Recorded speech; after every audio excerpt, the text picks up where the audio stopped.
Assalamualaikum warahmatullahi wabarakatuh. Alhamdulillah, assalatu wassalamu ala rasulillah, Sayyidina Muhammad wa ala alihi wa sahbihi wa mawala. Sahabat beriman yang dirahmati Allah, Alhamdulillah kita bertemu lagi di channel ini. Doa dan harapan saya, semoga sahabat semua selalu diberikan kesehatan, dimudahkan segala urusannya, dan dilancarkan rezekinya. Amin, ya robbal alamin. Pada kesempatan yang berbahagia ini, mari kita sejenak luangkan waktu kita mendengarkan tausiah atau ceramah yang sangat luar biasa dari guru kita, yaitu Ustadz Abdus Somad. Berikut ini, mari kita simak bersama isi tausiah dari guru kita, Ustadz Abdus Somad. Selamat mendengarkan.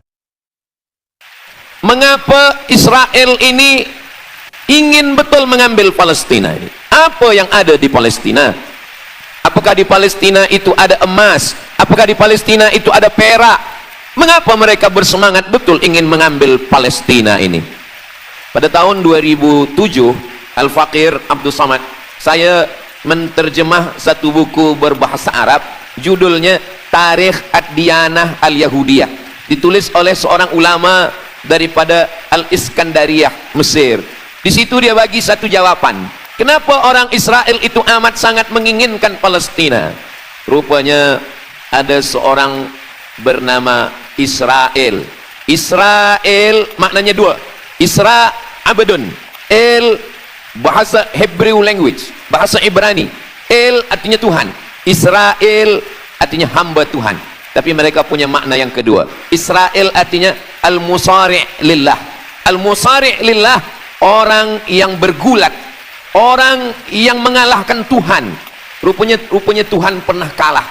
Dan ketika Tuhan kalah, lalu Tuhan memberikan hadiah satu petak tanah, dan tanah itu adalah tanah Palestina menurut mereka. Jadi mereka meyakini bahwa ketika Tuhan dikalahkan oleh Israel, maka hadiahnya adalah bumi Palestina. Itulah kenapa mereka amat sangat ingin mengambil tanah itu. Tapi kita pula, Palestina bagi kita adalah hijrahnya Nabi Muhammad sallallahu alaihi wasallam yang dituliskan dalam Al-Qur'an. A'udzubillahi minasyaitonir rajim. Subhanalladzi asra bi'abdihi lailan minal masjidil haram ilal masjidil aqsa alladzi barakna haulah. Dulu semasa belajar di Al-Azhar ada satu subjek namanya Al-Milal wan Nihal. Al-Milal maknanya aliran-aliran keugamaan, wan Nihal ugama-ugama. Maka salah satu aliran itu disebut dengan Zion. Zion adalah nama satu bukit yang ada di Palestina. Lalu mereka mengambil nama ini sebagai satu gerakan dunia. Dalam bahasa Arabnya disebut dengan As-Sahyuniyah atau Zionis. Mereka ingin mengembalikan Yahudi ke Palestina. Apa yang membuat mereka ingin? Rupa-rupanya mereka meyakini bahwa mereka menunggu-nunggu seorang lelaki. Lelaki itu bernama Mesyah. Dalam bahasa mereka sebut dengan Mesyah. Dalam bahasa Arabnya adalah Al-Masih. Al-Masih diambil dari kata masaha. Masaha artinya disapu. Kita dalam wudhu ada menyapu. Idza qumtum ila shalah, kalau kamu ingin sembahyang, faghsilu wujuhakum, muka dibasuh, wa aydiyakum ilal marafiq, tangan pun dibasuh hingga ke siku, tapi kepala dengan telinga tidak dibasuh. Kepala dengan telinga disapu. Wamsahu biruusikum, disapu. Jadi kenapa dia dikatakan Al-Masih? Kerana dua. Pertama, waktu lahirnya badannya disapu dengan minyak. Yang kedua, setelah dia besar, bila dia tengok orang lumpuh, dia sapu. Orang yang lumpuh boleh tegak berdiri. Bila nampak orang buta, dia sapu. Orang buta boleh menengok. Bila nampak orang mati, dia sapu. Dan orang mati pun boleh tegak berdiri. Dia tunjuk tanah, ya ard umbuti, wahai tanah tumbuh tanaman. Dia tunjuk langit, ya sama imtiri, turunkan hujan. Dia tunjuk orang mati, ya mayyit qum, orang mati tegak berdiri. Maka dia disebut dengan Al-Masih. Tapi Al-Masih ini ada yang original. Itulah dia Al-Masih Isa anak Maryam alaihi salam. Tapi ada Al-Masih satu lagi, macam Isa. Orang Arab bila ada mangkuk, mereka sebut dengan wi'a. Kalau mangkuk ini emas, mereka katakan al-wi'a al-zahabi, mangkuk emas. Tapi kalau mangkuk ini dari perak, tapi dibalur dengan emas, mereka akan mengatakan al-wi'a al-mudajjal. Dia bukan emas, tapi dia nampak macam emas, maka dia namanya mudajjal. Begitu juga dengan Al-Masih ini. Al-Masih yang betul-betul Al-Masih, dia adalah Al-Masih Isa anak Maryam. Tapi ada yang macam Al-Masih, bentuknya macam Al-Masih, macam mukjizat Al-Masih, tapi dia bukan Al-Masih. Itulah dia Al-Masih Ad-Dajjal. Sebenarnya mereka sedang menunggu Al-Masih Ad-Dajjal. Kita pula sebelum salam, kita minta perlindungan kepada Allah dari Al-Masih Ad-Dajjal. Allahumma inni a'udzubika min azabi jahannam wa min azabil qabri wa min fitnatil mahya wal mamat wa min syarri fitnatil masihid Dajjal. Kita minta tolong pada Allah supaya jauh daripada Dajjal. Mereka menunggu Dajjal. Kenapa mereka ingin menunggu Dajjal? Sebab menurut mereka, bila Al-Masih Dajjal ini datang, maka nanti kambing akan berdamai dengan serigala. Semua akan hidup tenang dan mereka akan menjadi penguasa dunia. Selain daripada Yahudi Israel adalah ghaim. Ghaim adalah keledai tunggangan. Jadi sebenarnya sesiapa saja pun yang bukan Yahudi, dia hanya akan menjadi keledai. Dan mereka ini adalah agama yang juga sebagai suku bangsa, yang juga sebagai sebuah negeri. Kita Islam, agama kita, tapi bangsa kita Melayu. Dan kita tinggal duduk, ada Melayu di Sumatera, ada Melayu di Semenanjung, ada Melayu di Kalimantan, Borneo. Melayu tersebar di beberapa negara. Tapi Yahudi tiga. Yahudi sebagai agama, Yahudi sebagai bangsa, Yahudi sebagai negeri. Mereka ingin mewujudkan ketiga-tiga ini menjadi satu. Kami bangsa Yahudi, kami agama Yahudi, dan kami punya negeri Yahudi. Itulah keinginan mereka. Maka mereka sedang menantikan raja mereka. Raja mereka adalah Al-Masih Ad-Dajjal. Dan Al-Masih Ad-Dajjal ini akan turun kalau syarat-syarat ini mereka penuhi. Kata Syekh Fargallah dalam subjek Al-Milal wan Nihal. Maka yang pertama diminta oleh Al-Masih Ad-Dajjal ini adalah semua Yahudi kembali kepada bumi Israel. Mereka mengatakan itu bumi punya dia dan semua akan kembali. Rupa-rupanya mereka tiada punya negeri. Sama macam nasib orang Kurdi. Kurdi ada di Turki, Kurdi ada di Irak, Kurdi ada di beberapa belahan bumi. Syekh Amin Al-Kurdi, mursyid tarekat Naqsabandiyah di Mesir, orang Kurdi, tapi duduk di Mesir. Syekh Muhammad Said Ramadan Al-Buti, orang Kurdi, tapi duduk di Suriah. Salahuddin Al-Ayyubi, orang Kurdi, tapi dia raja di Mesir. Mereka pun di seluruh dunia ada, tapi mereka tak ada punya negeri. Maka mereka ingin mengambil Palestina, mereka ingin kembali ke negeri yang menurut mereka inilah adalah hadiah daripada Tuhan, kerana Tuhan kalah bertarung dengan nenek moyang mereka bernama Israel menurut hikayat mereka. Yang ini semuanya adalah asatirul awalin, hanya dongeng-dongeng nenek moyang mereka zaman silam. Lalu kemudian datanglah Theodor Herzl menghadap kepada Sultan Abdul Hamid, Sultan Turki. Mereka ingin membayar dengan ratusan keping emas. Apa kata Sultan Abdul Hamid? Dulu Palestina itu diambil dengan darah dan nyawa, maka saya tidak akan memberikannya dengan emas. Lalu kemudian apa yang terjadi? Mereka menghalau Sultan Abdul Hamid dengan seorang lelaki bernama Mustafa Kemal Ataturk.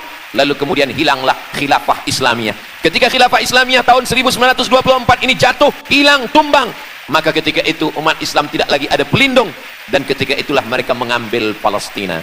Mereka merebut, mereka mengambil, seperti yang dikatakan Sayyidina Muhammad sallallahu alaihi wasallam, kamu akan diperebutkan seperti makanan yang ada di atas meja makan. Satu mengambil kakinya, satu merebut kepalanya, satu mengambil dadanya, dan tercabik-cabik, dicakar, dimakan, dipotong. Tak ada satu pun yang peduli. Alhamdulillah, kita malam ini masih peduli. Kita sedang mengajarkan kepada belia-belia, kita sedang mengajarkan kepada pemuda-pemuda Islam.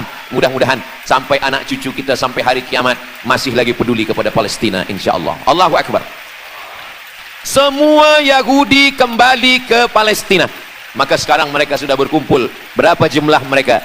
9 juta Yahudi sudah berada di Palestina. Itu syarat supaya Al-Masih itu turun. Sebab Al-Masih tidak mahu turun kalau Yahudi-Yahudi ini tidak kembali ke Palestina menurut mereka. Maka Yahudi dari Rusia kembali, Yahudi yang ada dari Amerika kembali semuanya.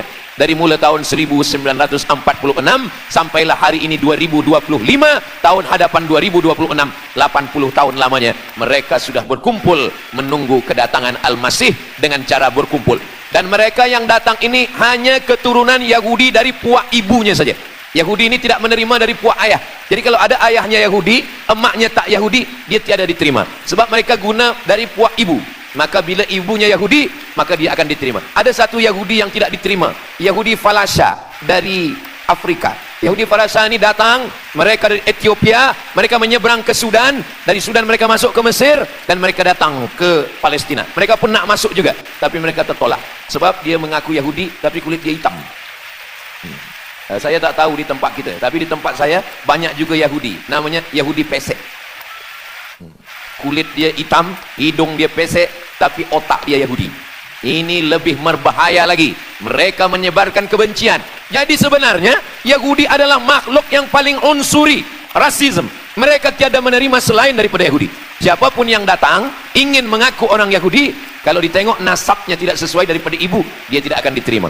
Sedarlah wahai orang yang membela-bela Yahudi. Wahai orang yang membela Yahudi, kalau kamu bukan Yahudi, maka kamu tidak akan diterima. Kerana Yahudi adalah agama, Yahudi adalah bangsa, dan Yahudi adalah negeri. Mereka ingin mewujudkan ini. Maka berdatanganlah Yahudi beramai-ramai, lalu mereka pun turun ke Palestina. Sampai hari ini mereka terus berdatangan. Lalu kemudian yang kedua, syarat Yahudi didatangi oleh Al-Masih, Mesias, mereka mesti menanam tanaman yang hijau. Jadi kalau mereka bayangkan, Al-Masih ini sedang berada di langit, dia selalu memandang ke bawah, dia tengok Yahudi dah berkumpul atau belum. Kalau berkumpul dia tak nak turun. Bila dah berkumpul semua ramai, baru dia turun. Dah berkumpul 5 juta, dia belum juga turun. Dah berkumpul 9 juta, dia belum juga turun. Rupanya yang kedua, dia ingin supaya tanah Palestina itu hijau. Bila nanti dah hijau semua, baru dia turun. Dan tanaman yang hijau itu pun dia yang memilihkan tanamannya. Tanamannya adalah yang disebutkan Nabi 14 abad silam, Syajaratul Gharqad. Nanti semua akan membela umat Islam. Sampai-sampai batu berkata, apa kata batu? Ya abdallah, wahai hamba Allah, hadza Yahudi khalfi, ini di belakang saya ada Yahudi, faktulhu, bunuhlah dia. Kata Nabi, jangankan manusia, batu pun membela umat Islam. Batu akan berkata, ya abdallah, wahai hamba Allah, hadza Yahudi, ini di belakang saya ada Yahudi, faktulhu, bunuh dia. Tapi ada satu yang membela mereka. Siapa dia? Syajaratul Gharqad, pokok kayu Gharqad. Allah menunjukkan sampai hari ini mereka menanam pokok Gharqad ini. Saya belajar ke Mesir tahun 1998. Musim panas tahun 1999, saya pergi ke satu kawasan bernama Aris. Selepas itu pergi ke sebuah kota. Kota ini bernama Rafah. Rafah ini dibagi dua. Setengah diambil oleh Yahudi, setengah lagi diambil oleh Mesir. Dari sempadan ini kita boleh menengok hijau. Lalu saya pun bertanya kepada ulama yang mendampingi kami, Tuan Syekh, itu pokok apa yang hijau? Kata Syekh, itulah pokok yang disebutkan Nabi Muhammad sallallahu alaihi wasallam. Pokok itu bernama Syajaratul Gharqad, dan mereka memang menanam pokok itu sekarang. Supaya apa? Supaya Al-Masih menengok dari atas. Bila dia tengok dah hijau, dia pun akan turun menurut keyakinan Yahudi. Yahudi sudah berkumpul 9 juta orang.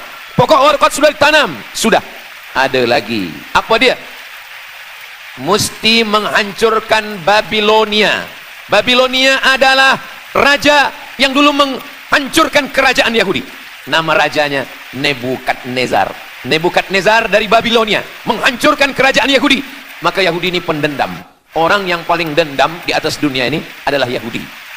Nebukadnezar sudah lama musnah, tapi dendam mereka kepada Irak sampai hari ini. Babilonia itu adalah Irak. Maka siapapun yang menjadi penguasa, pasti mereka akan perintahkan untuk menghantam Irak. Dari mula George Bush sampailah sekarang, Irak selalu dihantam.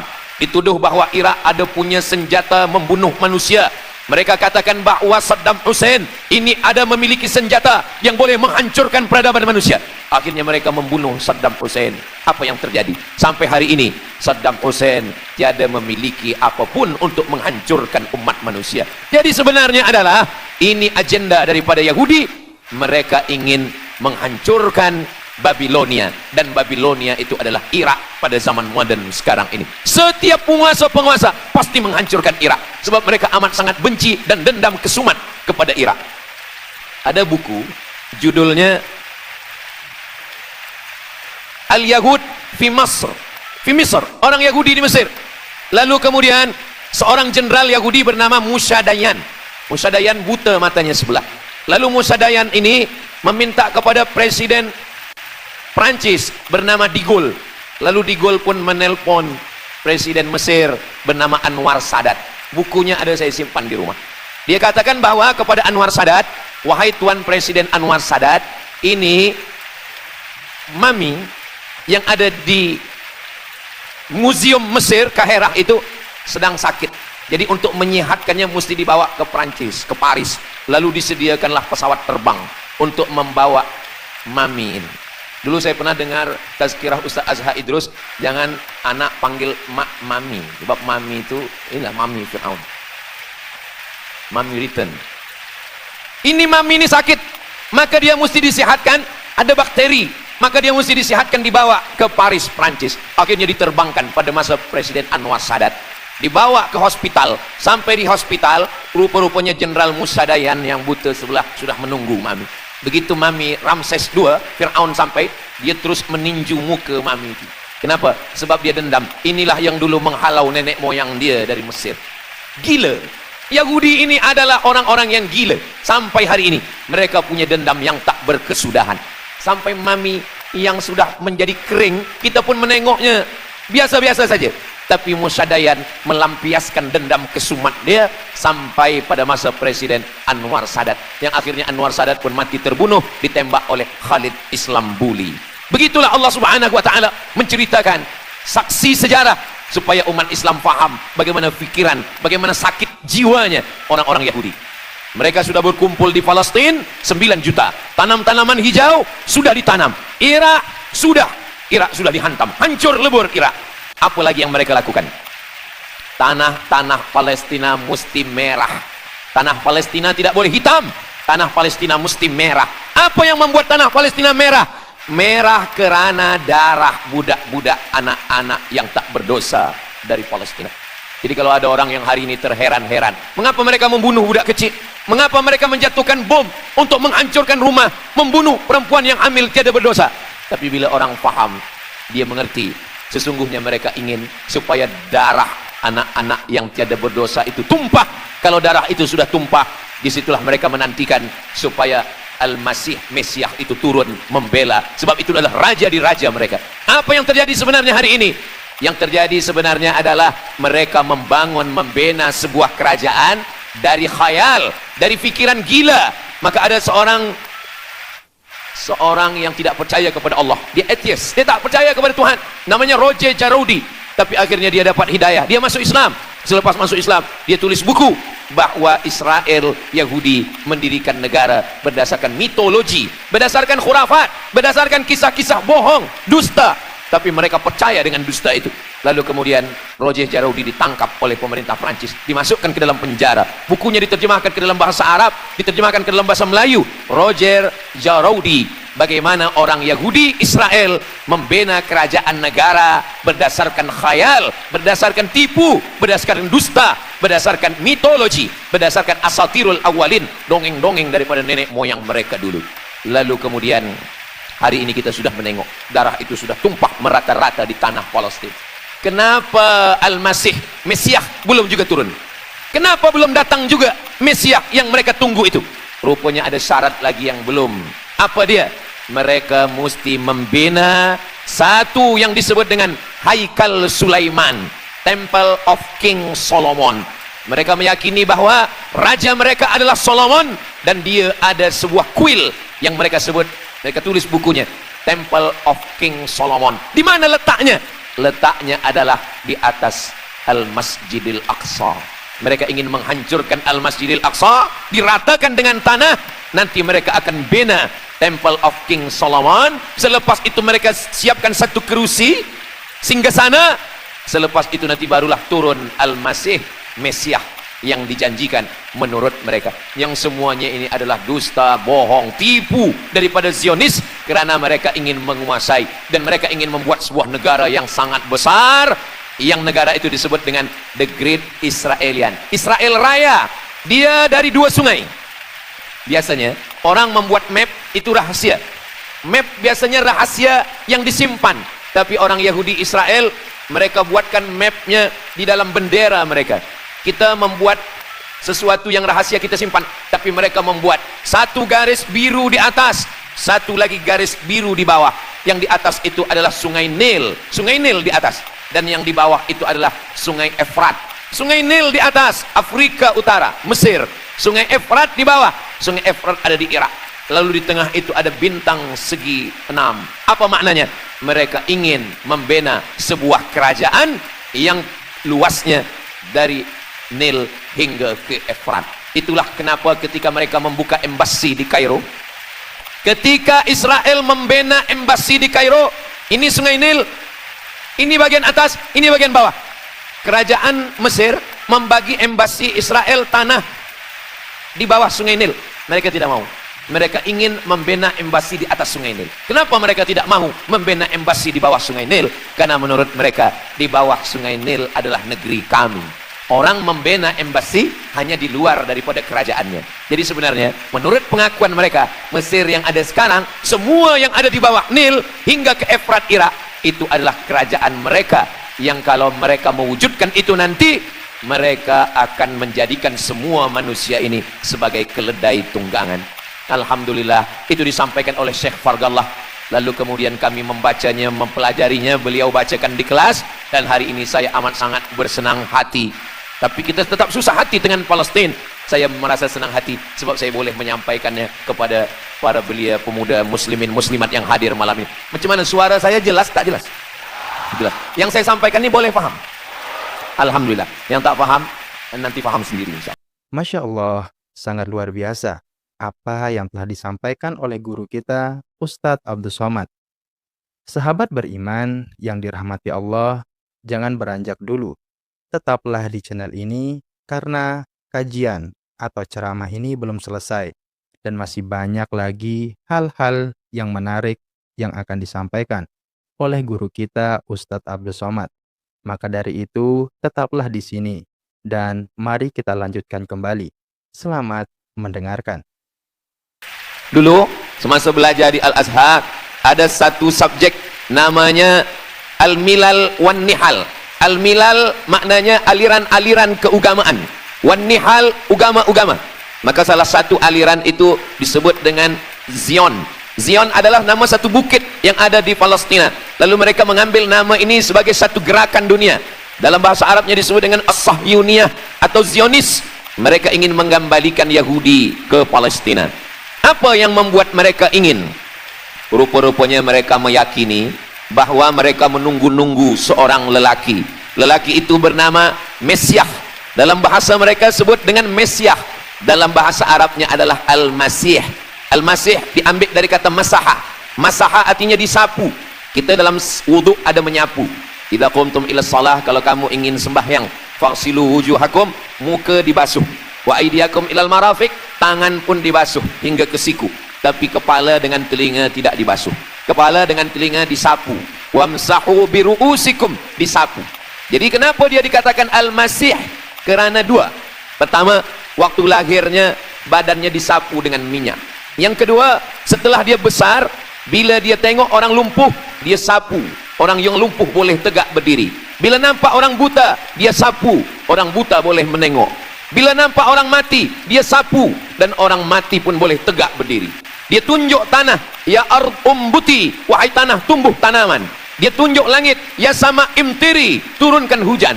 Dia tunjuk orang mati, ya mayyit qum, orang mati tegak berdiri. Maka dia disebut dengan Al-Masih. Tapi Al-Masih ini ada yang original. Itulah dia Al-Masih Isa anak Maryam alaihi salam. Tapi ada Al-Masih satu lagi, macam Isa. Orang Arab bila ada mangkuk, mereka sebut dengan wi'a. Kalau mangkuk ini emas, mereka katakan al-wi'a al-zahabi, mangkuk emas. Tapi kalau mangkuk ini dari perak, tapi dibalur dengan emas, mereka akan mengatakan al-wi'a al-mudajjal. Dia bukan emas, tapi dia nampak macam emas, maka dia namanya mudajjal. Begitu juga dengan Al-Masih ini. Al-Masih yang betul-betul Al-Masih, dia adalah Al-Masih Isa anak Maryam. Tapi ada yang macam Al-Masih, bentuknya macam Al-Masih, macam mukjizat Al-Masih, tapi dia bukan Al-Masih. Itulah dia Al-Masih Ad-Dajjal. Sebenarnya mereka sedang menunggu Al-Masih Ad-Dajjal. Kita pula sebelum salam, kita minta perlindungan kepada Allah dari Al-Masih Ad-Dajjal. Allahumma inni a'udzubika min adzabi jahannam wa min adzabil qabri wa min fitnatil mahya wal mamat wa min syarri fitnatil masihid dajjal. Kita minta tolong pada Allah supaya jauh daripada Dajjal. Mereka menunggu Dajjal. Kenapa mereka ingin menunggu Dajjal? Sebab menurut mereka, bila Al-Masih Dajjal ini datang, maka nanti kambing akan berdamai dengan serigala. Semua akan hidup tenang dan mereka akan menjadi penguasa dunia. Selain daripada Yahudi Israel adalah ghaim. Ghaim adalah keledai tunggangan. Jadi sebenarnya sesiapa saja pun yang bukan Yahudi, dia hanya akan menjadi keledai. Dan mereka ini adalah agama yang juga sebagai suku bangsa, yang juga sebagai sebuah negeri. Kita Islam, agama kita, tapi bangsa kita Melayu. Dan kita tinggal duduk, ada Melayu di Sumatera, ada Melayu di Semenanjung, ada Melayu di Kalimantan, Borneo. Melayu tersebar di beberapa negara. Tapi Yahudi tiga. Yahudi sebagai agama, Yahudi sebagai bangsa, Yahudi sebagai negeri. Mereka ingin mewujudkan ketiga-tiga ini menjadi satu. Kami bangsa Yahudi, kami agama Yahudi, dan kami punya negeri Yahudi. Itulah keinginan mereka. Maka mereka sedang menantikan raja mereka. Raja mereka adalah Al-Masih Ad-Dajjal. Dan Al-Masih Ad-Dajjal ini akan turun kalau syarat-syarat ini mereka penuhi. Kata Syekh Fargallah dalam subjek Al-Milal wan Nihal. Maka yang pertama diminta oleh Al-Masih Ad-Dajjal ini adalah semua Yahudi kembali kepada bumi Israel. Mereka mengatakan itu bumi punya dia dan semua akan kembali. Rupa-rupanya mereka tiada punya negeri. Sama macam nasib orang Kurdi. Kurdi ada di Turki, Kurdi ada di Irak, Kurdi ada di beberapa belahan bumi. Syekh Amin Al-Kurdi, mursyid tarekat Naqsabandiyah di Mesir, orang Kurdi tapi duduk di Mesir. Syekh Muhammad Said Ramadan Al-Buti, orang Kurdi tapi duduk di Suriah. Salahuddin Al-Ayyubi, orang Kurdi tapi dia raja di Mesir. Mereka pun di seluruh dunia ada, tapi mereka tak ada punya negeri. Maka mereka ingin mengambil Palestina, mereka ingin kembali ke negeri yang menurut mereka inilah adalah hadiah daripada Tuhan, kerana Tuhan kalah bertarung dengan nenek moyang mereka bernama Israel menurut hikayat mereka. Yang ini semuanya adalah asatirul awalin, hanya dongeng-dongeng nenek moyang mereka zaman silam. Lalu kemudian datanglah Theodor Herzl menghadap kepada Sultan Abdul Hamid, Sultan Turki. Mereka ingin membayar dengan ratusan keping emas.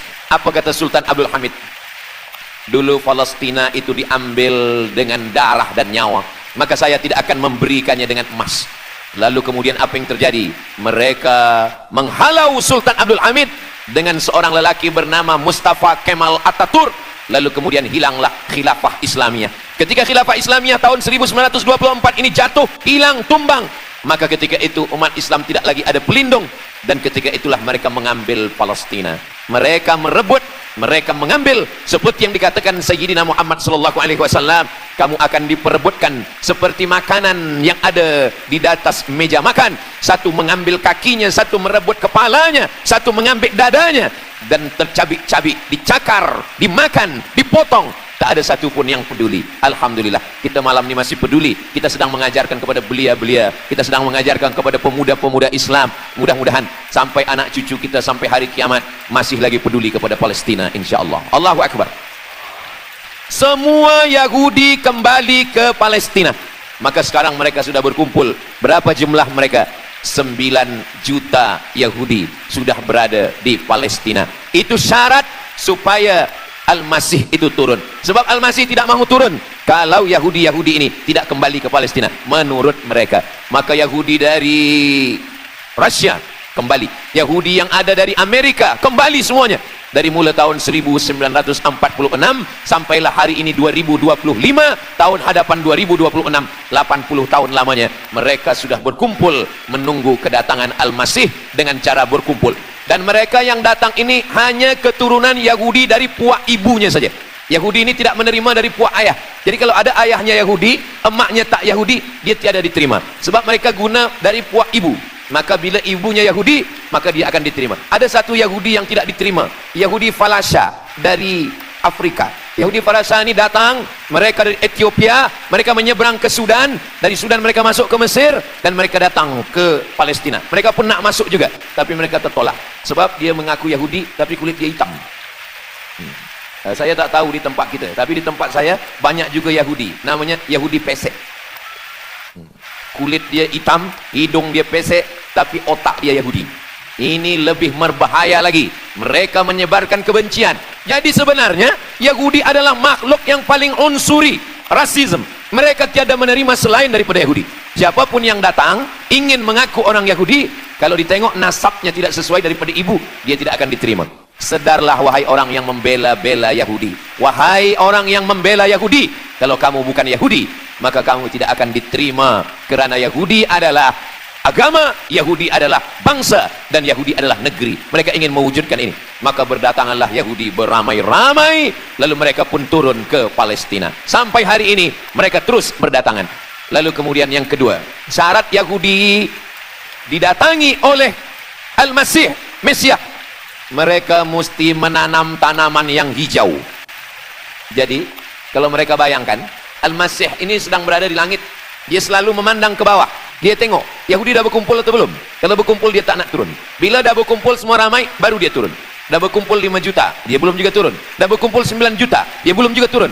Rupanya yang kedua, dia ingin supaya tanah Palestina itu hijau. Bila nanti dah hijau semua, baru dia turun. Dan tanaman yang hijau itu pun dia yang memilihkan tanamannya. Tanamannya adalah yang disebutkan Nabi 14 abad silam, Syajaratul Gharqad. Nanti semua akan membela umat Islam. Sampai-sampai batu berkata, apa kata batu? Ya abdallah, wahai hamba Allah, hadza Yahudi khalfi, ini di belakang saya ada Yahudi, faktulhu, bunuhlah dia. Kata Nabi, jangankan manusia, batu pun membela umat Islam. Batu akan berkata, ya abdallah, wahai hamba Allah, hadza Yahudi, ini di belakang saya ada Yahudi, faktulhu, bunuh dia. Tapi ada satu yang membela mereka. Siapa dia? Syajaratul Gharqad, pokok kayu Gharqad. Allah menunjukkan sampai hari ini mereka menanam pokok Gharqad ini. Saya belajar ke Mesir tahun 1998. Musim panas tahun 1999, saya pergi ke satu kawasan bernama Aris. Selepas itu pergi ke sebuah kota, kota ini bernama Rafah.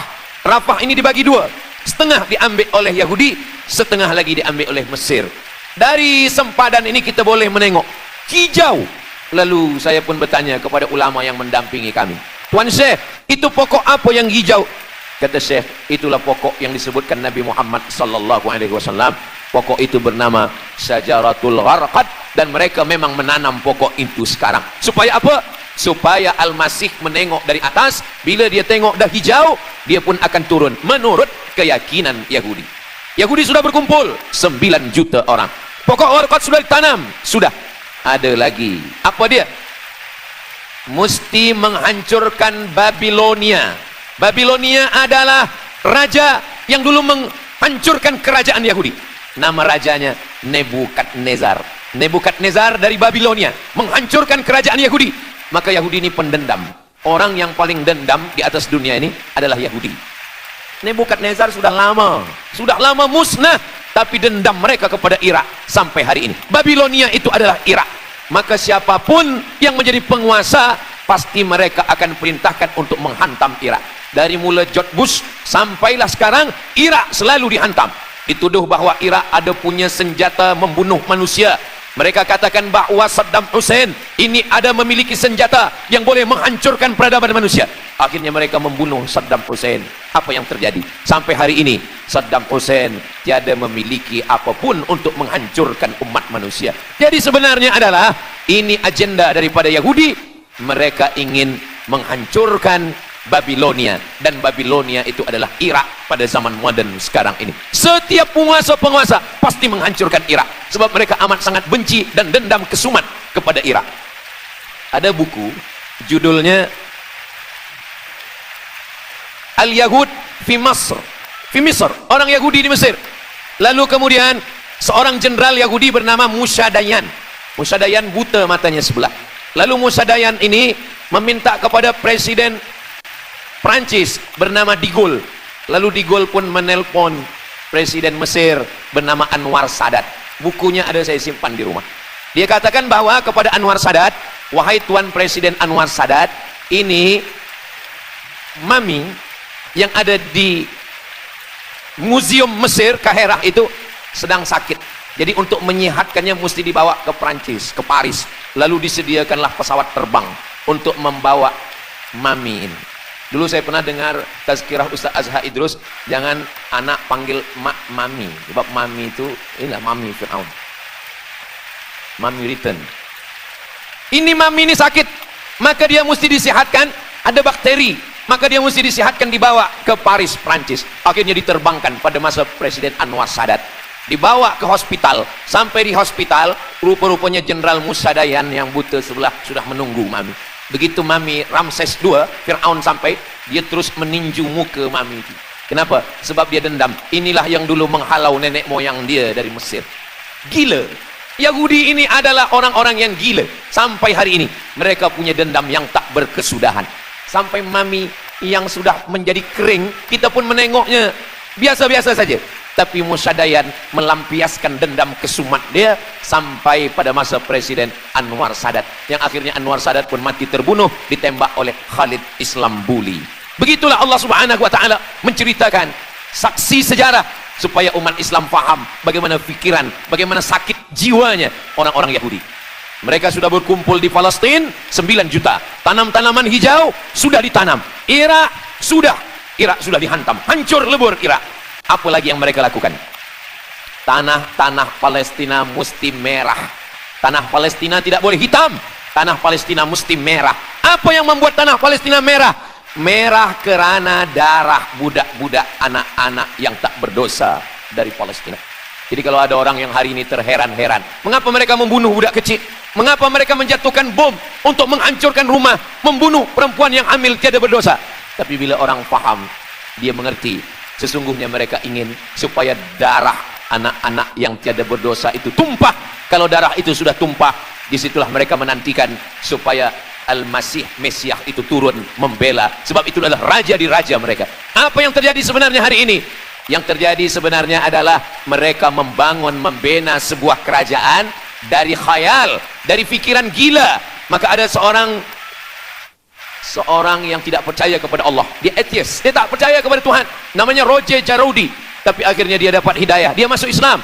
Selepas masuk Islam, dia tulis buku bahwa Israel, Yahudi mendirikan negara berdasarkan mitologi, berdasarkan khurafat, berdasarkan kisah-kisah bohong, dusta.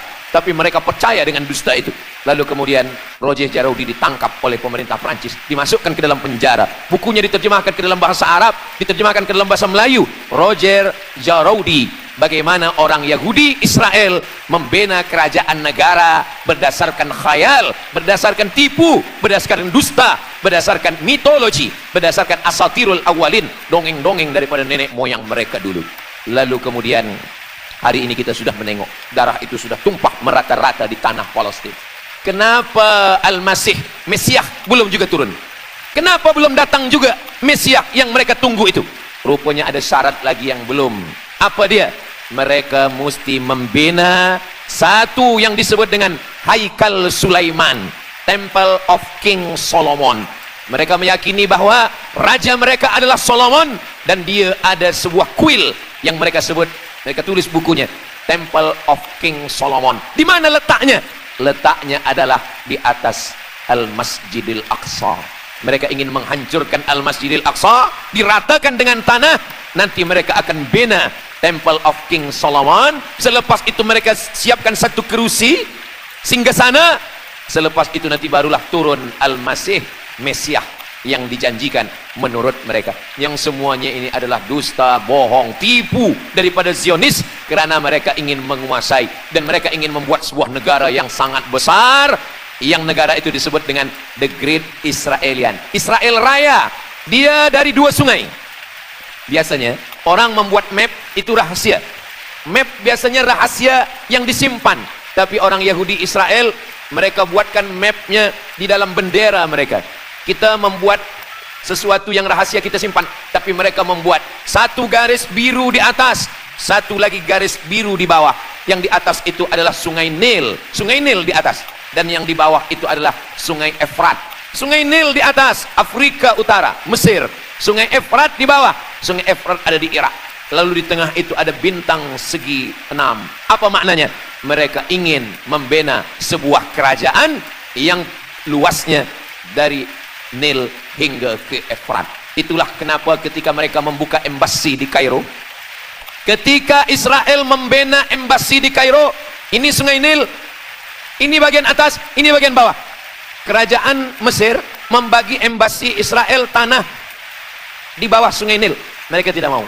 Mereka ingin membina embasi di atas sungai Nil. Kenapa mereka tidak mau membina embasi di bawah sungai Nil? Karena menurut mereka di bawah sungai Nil adalah negeri kami. Orang membina embasi hanya di luar daripada kerajaannya. Jadi sebenarnya menurut pengakuan mereka, Mesir yang ada sekarang, semua yang ada di bawah Nil hingga ke Efrat Irak, itu adalah kerajaan mereka, yang kalau mereka mewujudkan itu nanti, mereka akan menjadikan semua manusia ini sebagai keledai tunggangan. Alhamdulillah, itu disampaikan oleh Syekh Fargallah. Lalu kemudian kami membacanya, mempelajarinya, beliau bacakan di kelas, dan hari ini saya amat sangat bersenang hati. Tapi kita tetap susah hati dengan Palestina. Saya merasa senang hati sebab saya boleh menyampaikannya kepada para belia pemuda muslimin muslimat yang hadir malam ini. Macam mana suara saya, jelas tak jelas?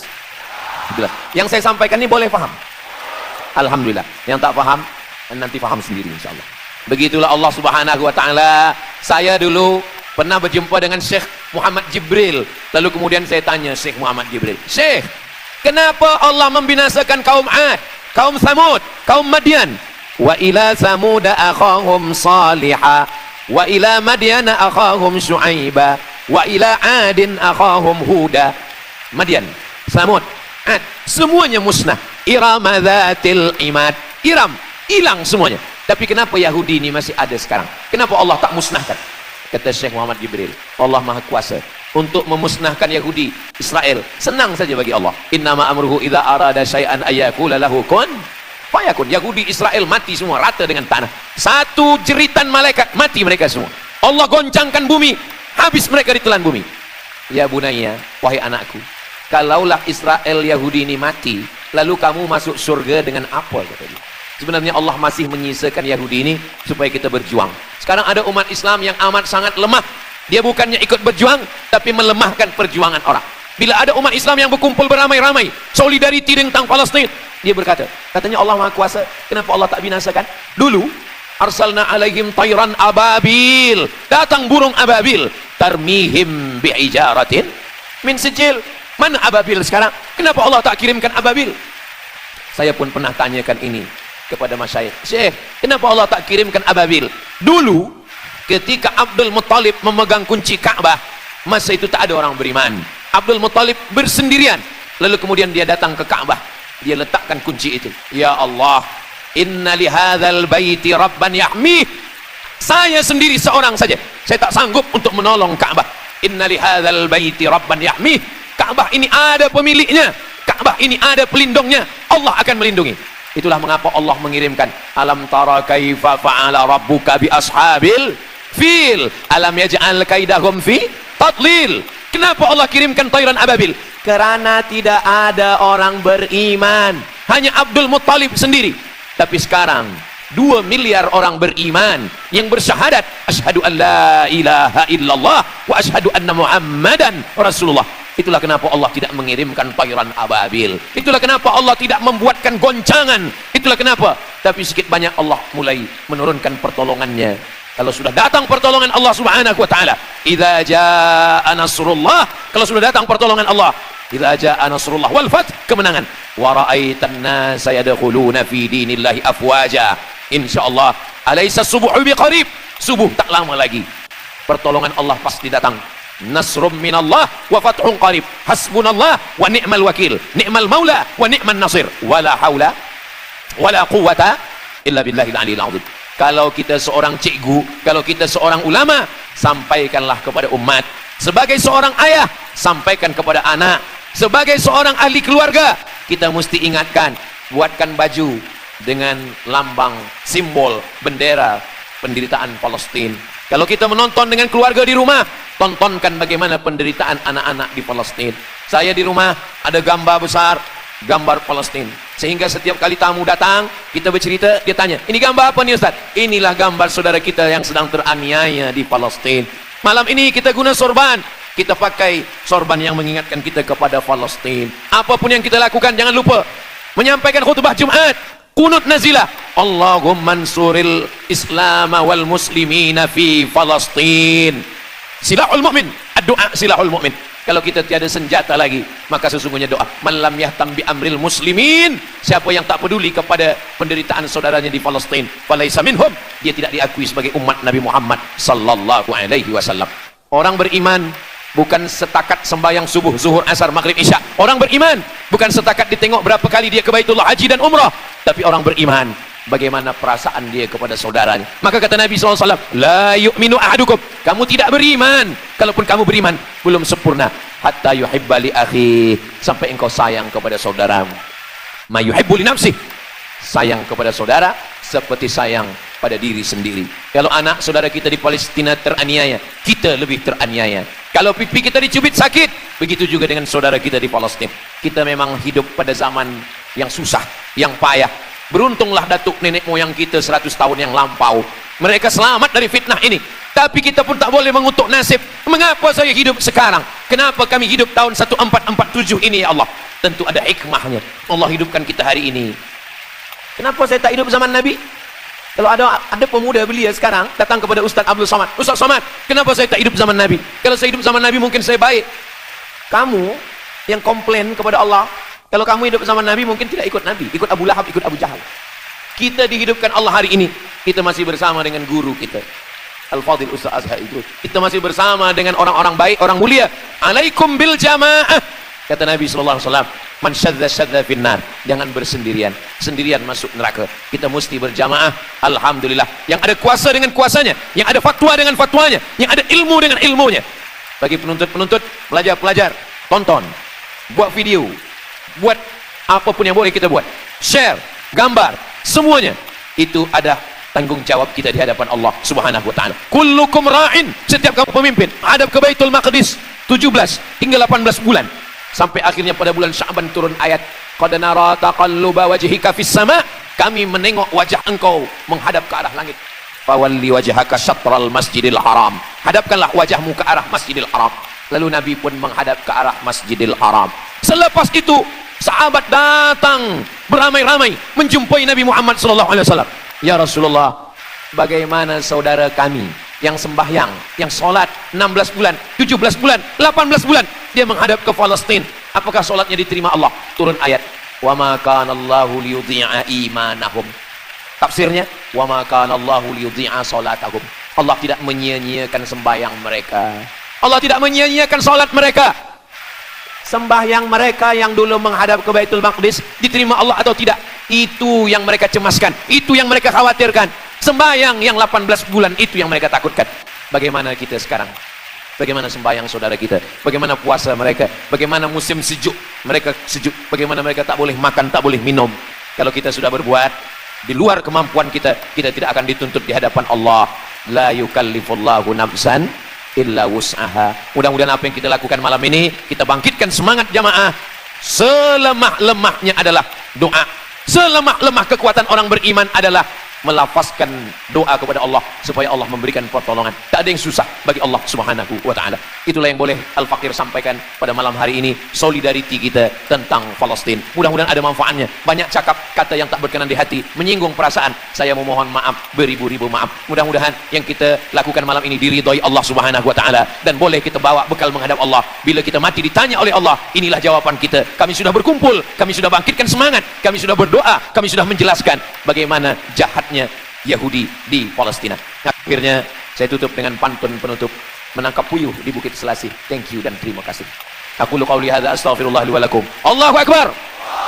Allahu akbar. Allahu akbar. Sallu ala Nabi Muhammad. Allahumma salli ala Sayyidina Muhammad wa ala ali Sayyidina Muhammad. Terima kasih segala perhatian. Mohon maaf segala kesilapan dan kekhilafan. Wassalamualaikum warahmatullahi wabarakatuh. Alhamdulillah, demikianlah tausiah atau ceramah yang sangat luar biasa yang telah disampaikan oleh guru kita Ustadz Abdus Somad. Tentunya banyak sekali ilmu, hikmah, dan manfaat yang bisa kita jadikan pelajaran dalam kehidupan kita sehari-hari. Sahabat beriman yang dimuliakan Allah, mari kita doakan guru kita. Semoga beliau selalu berada dalam naungan perlindungan dari Allah Subhanahu wa Ta'ala. Amin ya Rabbal 'Alamin.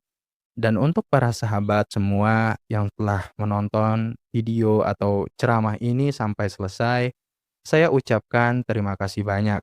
Semoga Allah senantiasa melimpahkan rahmat dan karunia-Nya kepada sahabat semua, selalu diberikan kesehatan, dimudahkan segala urusannya, dan dilancarkan rizkinya. Amin ya Rabbal 'Alamin. Sahabat beriman yang dimuliakan Allah, demikian yang dapat saya bagikan. Kurang lebihnya mohon maaf. Wabillahi taufik wal hidayah. Wassalamualaikum warahmatullahi wabarakatuh. Setelah kita mendengarkan bersama kajian yang penuh ilmu, penuh hikmah dan manfaat yang sudah disampaikan oleh guru kita Ustadz Abdus Somad, sekarang mari kita lanjutkan aktivitas kita masing-masing. Saya doakan semoga sahabat semua selalu diberikan kesehatan, kelancaran, dan dimudahkan segala urusannya. Amin ya Rabbal 'Alamin. Sampai bertemu di video-video berikutnya. Wassalamualaikum warahmatullahi wabarakatuh.